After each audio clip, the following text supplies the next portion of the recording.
तो स्क्लेरेनकाइमा हम कंटिन्यू करते हैं। सबसे पहले स्क्लेरिड्स हैं। Sclerids can be defined as the mechanical tissue that involve the following features. It occurs singly or group. एक एक कोशिका भी पाई जाती है और कोशिकाओं का जो ग्रुप है वो भी पाया जाता है। Sclerids are found associated with the plant's vascular tissue, namely xylem and phloem. तो ये इनके साथ पाई जाती हैं जाइलम में और फ्लोएम में। Its thick wall, cell wall thickening is non uniform. Non uniform का मतलब है कि एक तरह से जमाव नहीं होता है और कई सिंपल पिट पाए जाते हैं विद राउंड अपर्चर। क्या होता है कि जैसे ये कोशिकाएं हैं, ओके, तो जो सेकेंडरी वॉल कहाँ कहाँ जमा हो जाता है, कहीं कहीं जगह छूट जाती है, तो इसको कहते हैं अपर्चर पिट जिसको कहते हैं। इससे चीज़ें आर पार जा सकती हैं।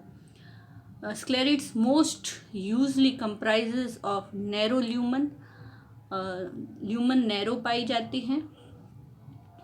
Based on shape, the sclerids cell subdivide into following classes. Shape अलग अलग टाइप की होती हैं।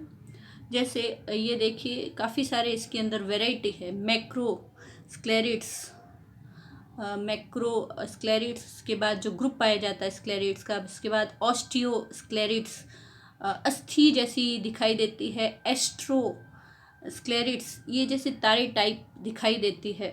उसके बाद ब्रैकिस्क्लेरिड्स, ट्राइको स्क्लेरिड्स और फिलीफॉर्म स्क्लेरिड्स। तो ये इनके टाइप हैं। Sclerids supports the neighboring tissue where they occur. It protects the inner cell by forming a concentrating layer towards the periphery. ये किसी भी को टिश्यू को सपोर्ट करती है, प्रोटेक्ट करती है उसको। जैसे आपने देखा होगा कि C4 साइकिल जहाँ पाया जाता है वहाँ पेरिसाइकिल के अराउंड और एंडोडर्मिस के बाहर की तरफ एक कोशिकाएं पाई जाती है। स्क्लेरेनकाइमा टिश्यू पाया जाता है जो अंदर की सेल्स को प्रोटेक्ट करता है। तो उसी टाइप में ये फंक्शनिंग करती है। उसके बाद फाइबर्स हैं। Fibres can be defined as another kind of mechanical tissue that involve the following features. The fibre cells are elongated, thick walled with a narrow lumen and tapered end. Tapered end यानी तीखे नुकीले जो and पाए जाते हैं, इस तरह से tapered. It occur in the ground and vascular tissue.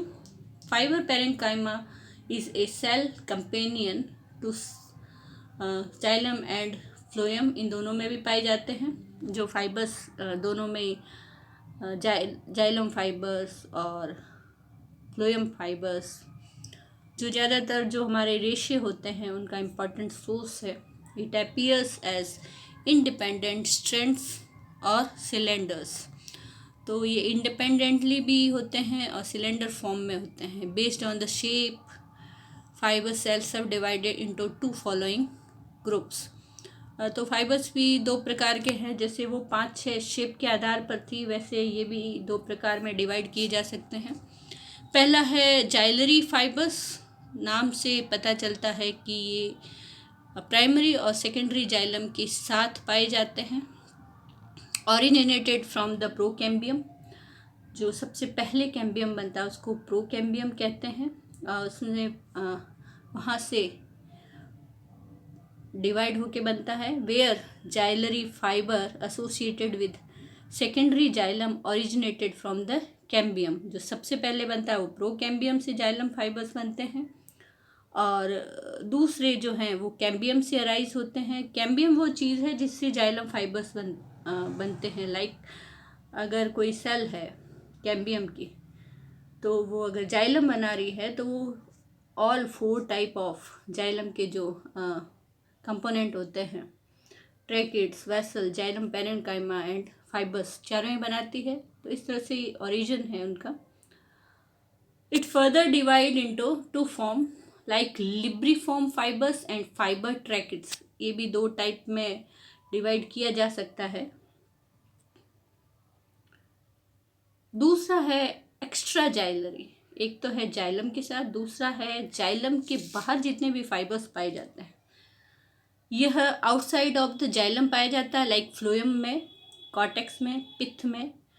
Monocots में extra xylary fibres एनसर्कल्स the bundle पिथ, जो मैंने अभी डिस्क्राइब किया था, derive partially from the ground meristem and remaining from the procambium. तो कहीं से भी ओरिजिनेट हो सकते हैं ये। इन dicots extra jelly fibers occurs at independent band or cylinders on the periphery region of vascular cylinders and innermost cortex layer। तो dicot में यह जो वेस्कुलर टिश्यू होता है उसके बाहर की तरफ पाए जाते हैं। It derives wholly from the ground meristem tissue whose structure, shape and composition are somewhat similar to xylary fibres. Okay, तो यहाँ पे ये मेरे उससे कैम्बियम से अराइज नहीं हो रहा है, ग्राउंड मेरिस्टेम से पैदा होता है। द एक्स्ट्रा जाइलरी फाइबर सब डिवाइड इनटू 3 काइंड।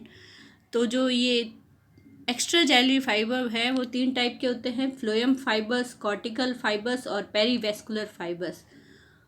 ये आप इसी थोड़ा सा याद रखिए कि जो फ्लोएम से अराइज होते हैं या कॉर्टिकल बंडल में जो पाए जाते हैं या पेरीवेस्कुलर जो बाहर की तरफ पाए जाते हैं। तो ये सारे इम्पॉर्टेंट फाइबर्स हैं। ये इम्पॉर्टेंट उस वक्त हैं जब हम इकोनॉमिकली ये जो फाइबर्स रेशे वगैरह पढ़ते हैं वहाँ पर ये चीज़ ज़्यादा इम्पॉर्टेंट है, इसलिए मैंने इसमें डिस्क्राइब किया है।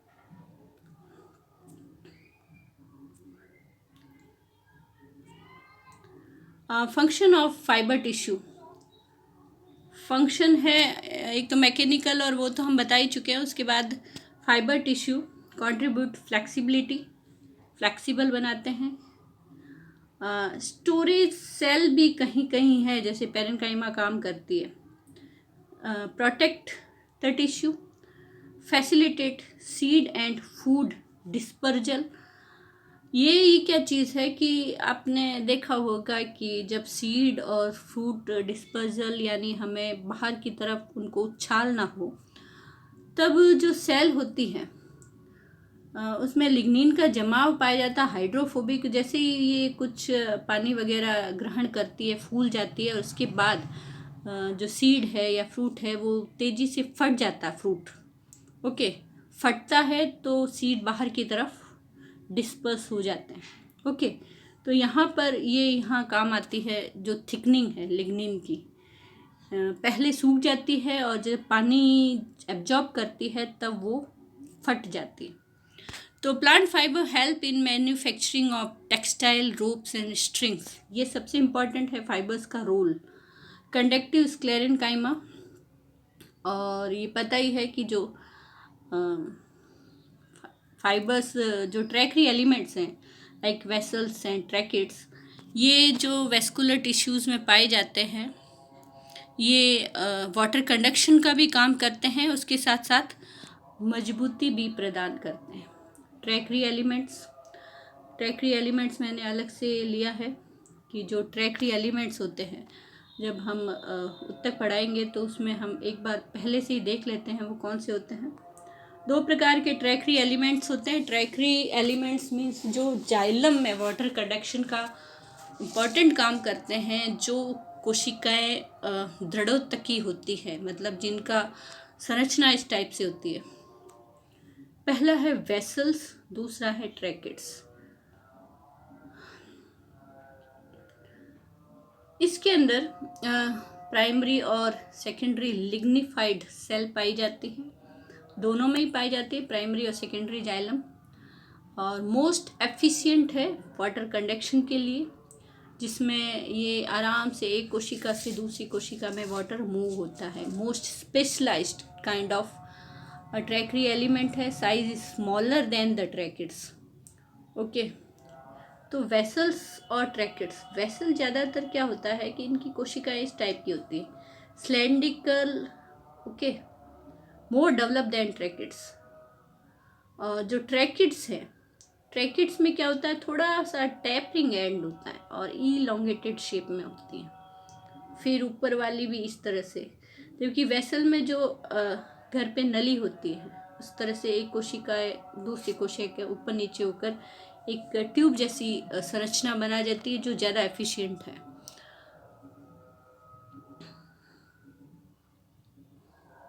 यह इस ट्रैकेट से ज़्यादा स्पेशलाइज्ड है, साइज़ स्मॉलर है, साइज़ स्मॉल होता है, जबकि ट्रैकेट्स में इस तरह से लंबी लंबी कोशिकाएं होती हैं,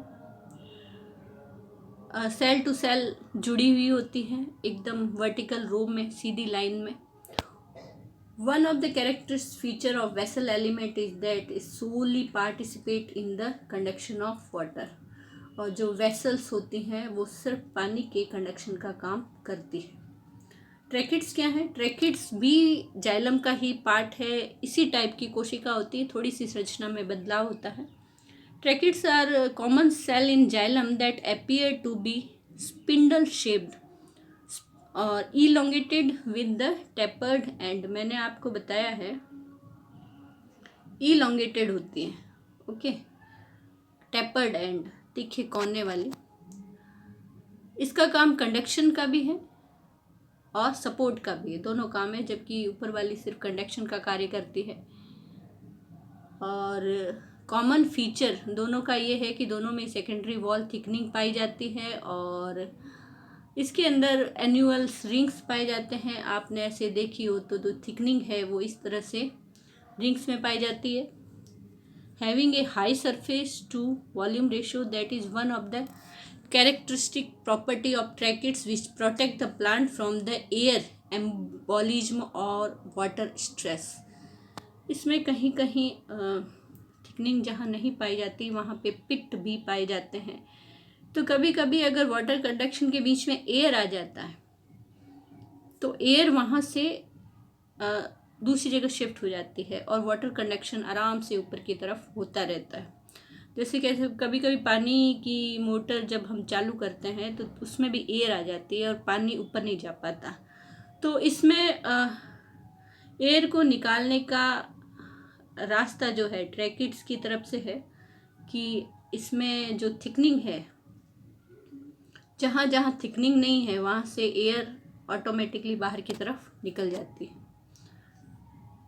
उसके बाद तो ये सारी जो चीज़ें हैं ये बहुत ही इम्पॉर्टेंट चीज़ें हैं। जब हम लिखते हैं तो समझ में नहीं आता कि लिखें क्या इस चीज़ में, ओके।